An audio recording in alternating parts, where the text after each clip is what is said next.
David Gant was an ordinary poor man. Yet every day he played with bundles of banknotes for 16 hours straight. Still, his own pockets were always empty. In truth, David worked as a supervisor for an armored car company called Loomis Fargo, a job that entrusted him with moving millions of dollars between banks. He guarded those fortunes from dawn until night, and still his paycheck was barely $8 an hour. How long could a man hold tight to his dreams while wrapping himself in the heavy blanket of honesty? At some point, even the strongest will begin to fray. One day, tired of living inside that honest life that gave him nothing but exhaustion, David began to think about doing something wrong. This is the strange and thrilling story of the 1997 Loomis Fargo bank heist, the episode in which an ordinary man forced the FBI to launch an international manhunt. The episode later inspired the 2016 Hollywood film Masterminds. Astonishingly, David Gant even appeared in that film about his own story, and unfortunately he received no money for that work.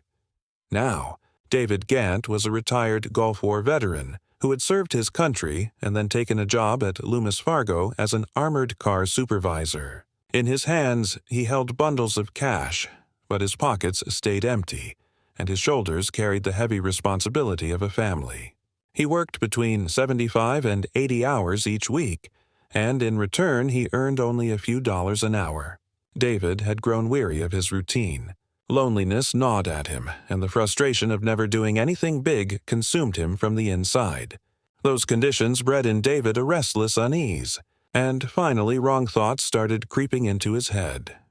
Just as dishonest thoughts took root in David's heart, a new path opened before him, a path that the devil might have named Kelly Campbell. Kelly also worked at Loomis Fargo. She was energetic, bold, and mysterious. During their time on the job, she and David became friends, and they often met after office hours. Their friendship grew deep enough that even after Kelly left her position, the two continued to meet. One day, Kelly introduced David to a friend named Steve Chambers. Steve was a small-time criminal who was always dreaming of quick money. When Steve learned that David supervised Loomis Fargo's armored vehicle, a crazy idea sparked in his mind, an idea about stealing money. To make that idea work, however, Steve needed David to join them. The pair began to persuade David to come along.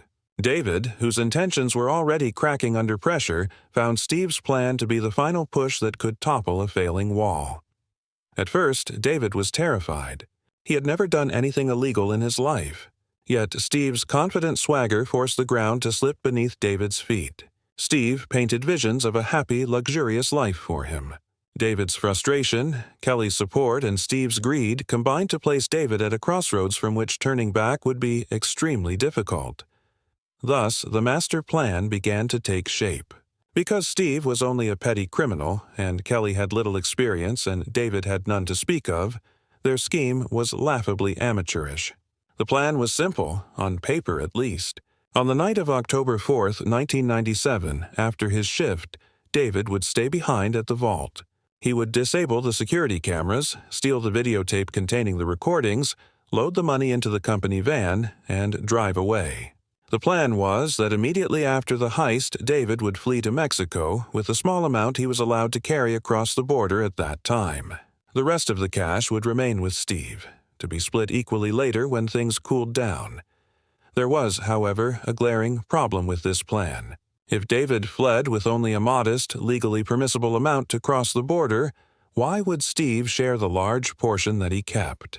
Greed, tied over David's eyes like a blindfold, stopped him from asking that question. He never considered the possibility that he might be double-crossed. Then the night arrived. On October 4th, 1997, at 6 o'clock in the evening, David sent the trainee staff home. He was alone, the only person responsible for the vault. Fear trembling in him, David entered the vault and, according to the plan, disabled 2 security cameras. He removed the videotape that held the recordings. But, in his haste, he forgot to disable a 3rd camera, hidden in a corner of the vault. That 3rd camera recorded the next several hours of the Loomis Fargo robbery without interruption. Unaware of this, David began to remove cash from the vault and prepare it for transport. Yet another complication waited in the shadows as he counted and moved the bundles. David was not planning to take just a few bills. His real aim was to empty the entire vault alone and all at once. Most of the money was in $20 notes. By rough estimate, there were more than 800,000 bills, or over 8,000 bundles. Loading such an enormous pile of bundles into a van would take a very long time.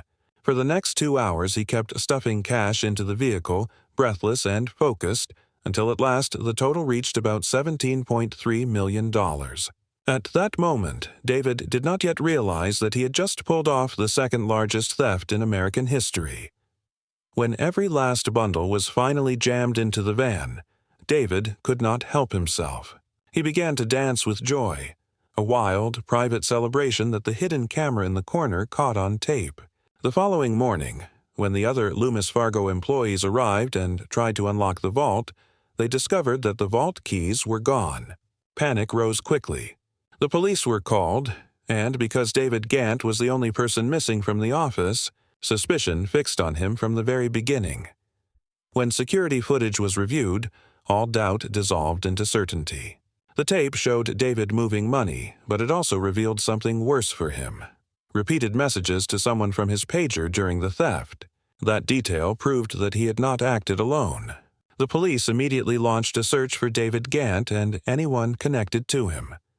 After a citywide search lasting 2 days, FBI agents discovered the cash van parked in a wooded area. Inside the van lay nearly $3 million in cash that had been abandoned, apparently because the bundles were too heavy and time had run out. The investigators also found the videotapes from 2 of the van's CCTV cameras. In other words, David and his accomplices had roughly $14 million left in their control after the van was recovered. Most of that money consisted of unmarked $20 bills, which meant that if anyone spent the bills, tracing them would be extremely difficult.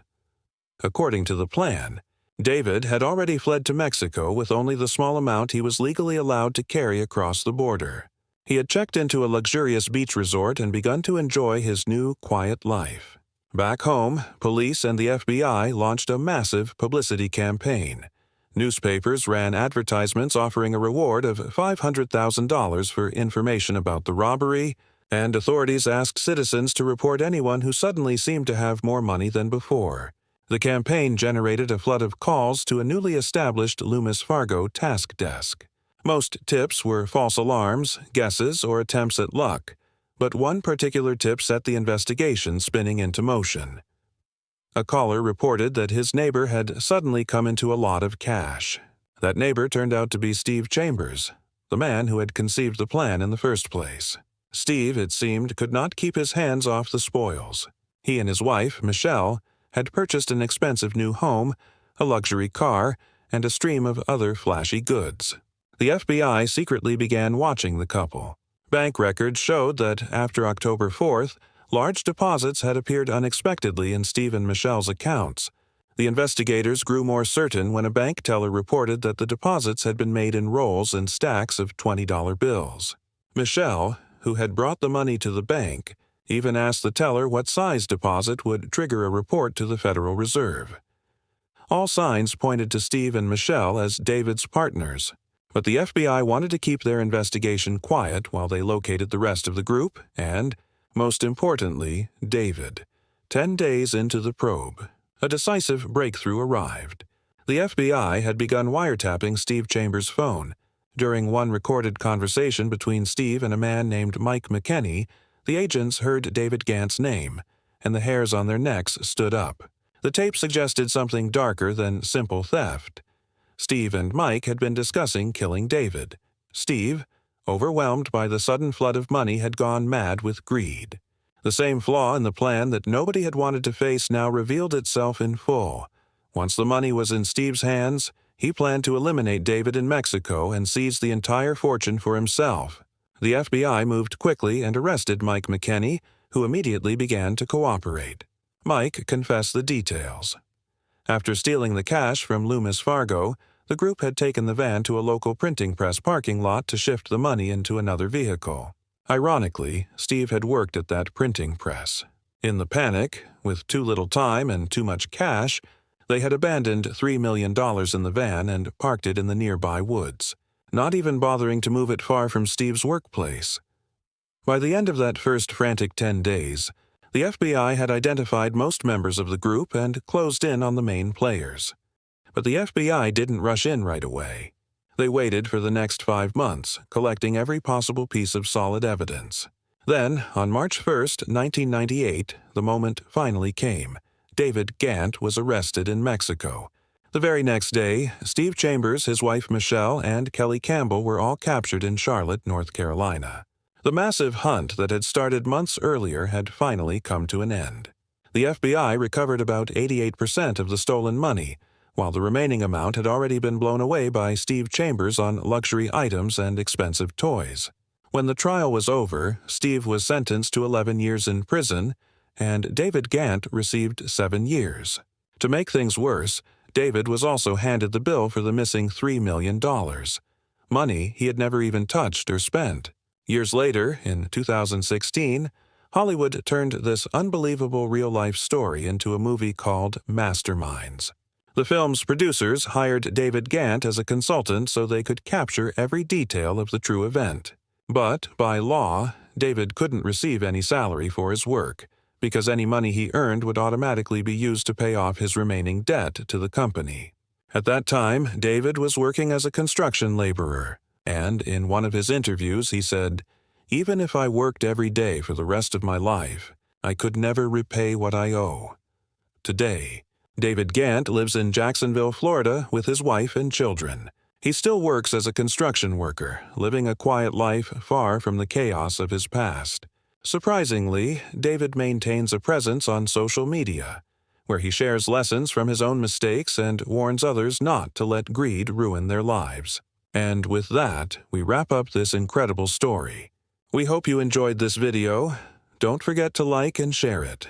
Thank you all for your kind comments and continuous love. We'll see you again soon in another thrilling video.